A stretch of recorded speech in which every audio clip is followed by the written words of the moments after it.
mwiza kuko imbere n'inyuma yaritondaga yaraberwaga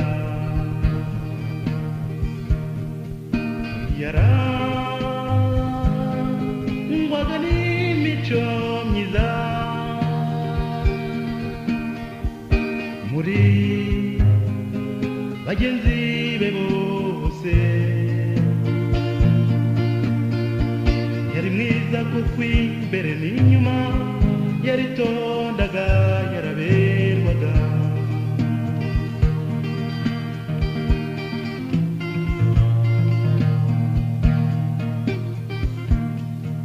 mu bitaramo abahungu bose barwaniraga guceza nawe akabasubiza neza yisekera jye nimumveho ntabwo ndakura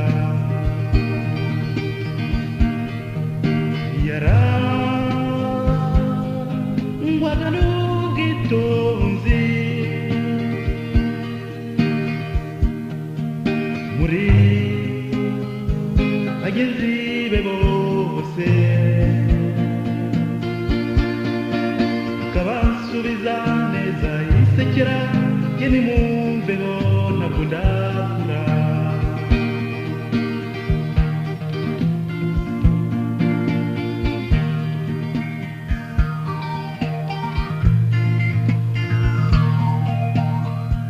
umunyeshuri umwe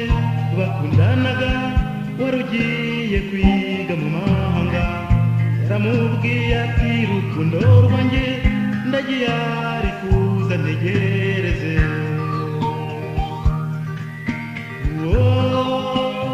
umwana yarizeraga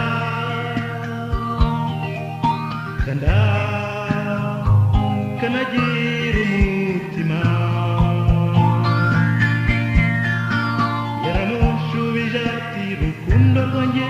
genda nzagutegereza iteka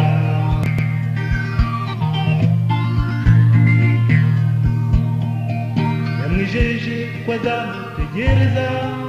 imyaka magana na magana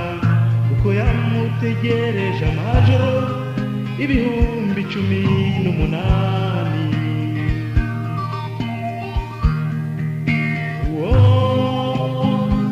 umwana yarizeraga akamenya kwihangana da kuko yamutegereje amajoro 18,000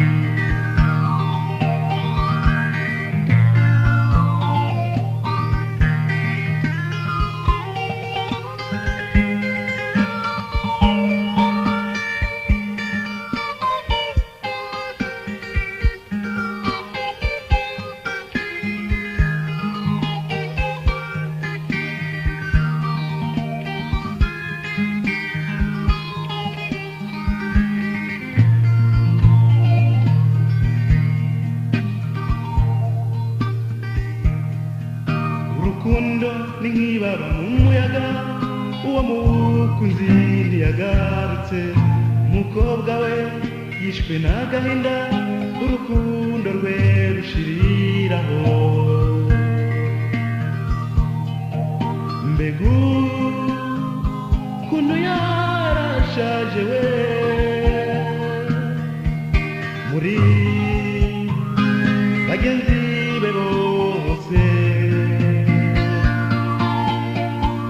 umwana disi yicwa n'agahinda birarangira tujye wahera